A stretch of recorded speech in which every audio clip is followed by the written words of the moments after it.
Guys, welcome back to my channel Munna Priyanka ব্লগে। তোমাদের সবাইকে স্বাগত। আশা করছি তোমরা সবাই খুব ভালো আছো আর আমরাও খুব ভালো আছি। তো আজ আমাদের তারাপীঠের সেকেন্ড দিন। তো দেখো, আমরা রুমে তালা মেরে আমরা সবাই বেরিয়ে পড়েছিলাম। তো আমার কাঁধে ব্যাগ দেখতেই পাচ্ছ, কারণ মাম্মাম ছিল সামনে বৌমনির কোলে, আর মাম্মামের খাবারের ব্যাগটা আমার কাছেই ছিল। তো আমরা হেঁটে হেঁটে এসছি, ভেতরে যাচ্ছিলাম। দেন আমার লাইফে এই প্রথম আমি তারাপীঠ মন্দিরে এসেছি এবং মায়ের দর্শন করতে পারিনি, কারণ আমাদের একটু অসুবিধা আছে বাড়িতে। তাও যে আমি যেতে পেরেছি, আমি খুবই হ্যাপি, কারণ আমি ভীষণ পরিমাণে আমার যাওয়ার শখ ছিল বা ইচ্ছে ছিল তারাপীঠে যাওয়ার বা তারাপীঠে মন্দিরে যাওয়ার, যেটা আমি পূরণ করতে, মানে আমার হাজব্যান্ড বা দাদা ভাই বৌমনি সবাই সাথে গিয়ে আমি সেটা পূরণ করতে পেরেছি। তো এখানে দেখতে পাচ্ছ প্রচুর ভিড়। তারপর আমরা ঢুকে গেলাম একটা গলি দিয়ে। তো এটা হচ্ছে গিয়ে দাদাভাইরা যেখান থেকে প্রসাদের থালিটা নেয় বা লাইনের টিকিটটা কাটে সেইখানে। তো তারপর আমি আর আমার বর একটু বেরিয়ে গেছিলাম। দিয়ে এখানে দেখতেই পাচ্ছ সবাই, এখানে অনেক রান্না বান্না হচ্ছে, কারণ এখানে মায়ের ভোগ দেওয়া হবে, তো সেই জন্য। আর এইগুলো তো দেখতেই পাচ্ছ এখানে যজ্ঞ হবে, কারণ আমরা যে টাইমে গেছিলাম তখন অমাবস্যা ছিল। তো এখানে দেখতেই পাচ্ছ সবাই বসে আছে ভোগ খাওয়ার জন্য মায়ের। তারপর আমি কি বলবো, আমার এতটা ভালো লাগছিল বা এতটা কান্না পাচ্ছিল আমার, যে মানে গা হাত পা না আমার পুরো হালকা হয়ে আসছিল, যে আমার ইচ্ছেটা কি পূর্ণ হলো, আমার স্বপ্নটা পূর্ণ হলো। কিন্তু খুব একটা কষ্টের বিষয় এটাই যে আমি মায়ের দর্শন করতে পারলাম না।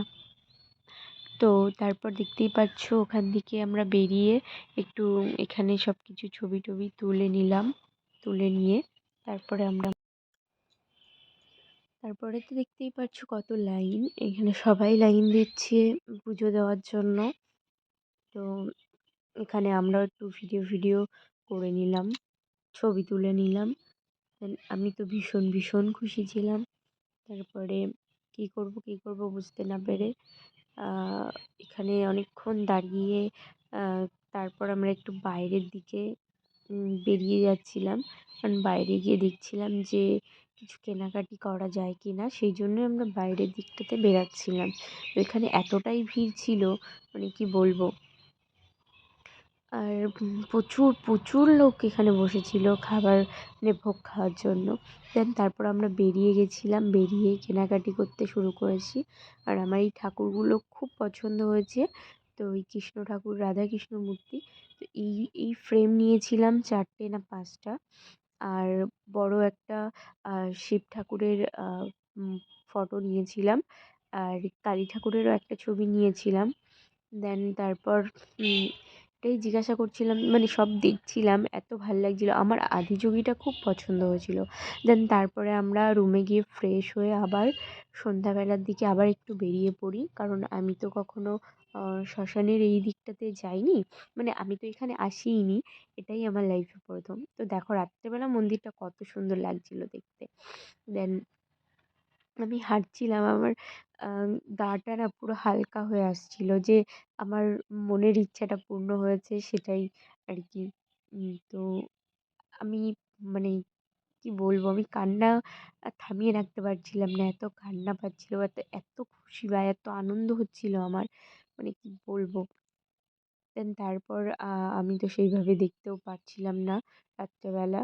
তো তাও আমার, মানে বর বলছিল বাসের ওপরে উঠে যাও, মানে সবাই যে দাঁড়িয়ে দেখছে। তো সবাই উঠছিল যেহেতু, তো আমাকেও বলছিল তুমি উঠে যাও, বাট আমি ওইভাবে দেখিনি, কারণ সবাই ছিল, সবাই তো দেখার জন্যই ওখানে ছিল। তারপর আমাকে আমার বর কোলে নিয়ে আমাকে দেখিয়েছিল মায়ের মুখটা। তো ওইটুকুই দেখতে পেরেছি। নেক্সট টাইম যখন আসবো তখন অবশ্যই মায়ের দর্শন করে যাবই। তো তারপর আমরা এখান থেকে বেরিয়ে বাইরে বেরিয়ে গেলাম। বাইরে বেরিয়ে দেখো আমরা ভেতরের দিকে যাবো আর কি, গলিটা দিয়ে ভেতরের দিকে গিয়ে আমরা শ্মশানের ওই দিকটাতে যাবো।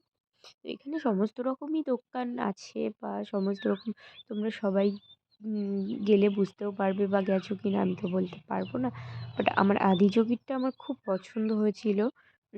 মানে খুব ভালোও লেগেছিল। দেন কেনাকাটি হয়ে গেছিলো যেহেতু ওই জন্য আর সেইভাবে নিলাম না, যে পরে আসলে নেক্সট টাইম কিছু আরেকটা নিয়ে যাবো, কারণ সবার জন্য নিয়ে না নিজের জন্য আর কিছু সেইভাবে নেওয়া হয়নি। দেন আমাকে দেখাচ্ছিল যে পরোটাও আছে, বাট আমি বললাম ঠিক আছে আমাদের নেওয়া হয়ে গেছে। তো আজকের ভিডিওটা এই পর্যন্তই।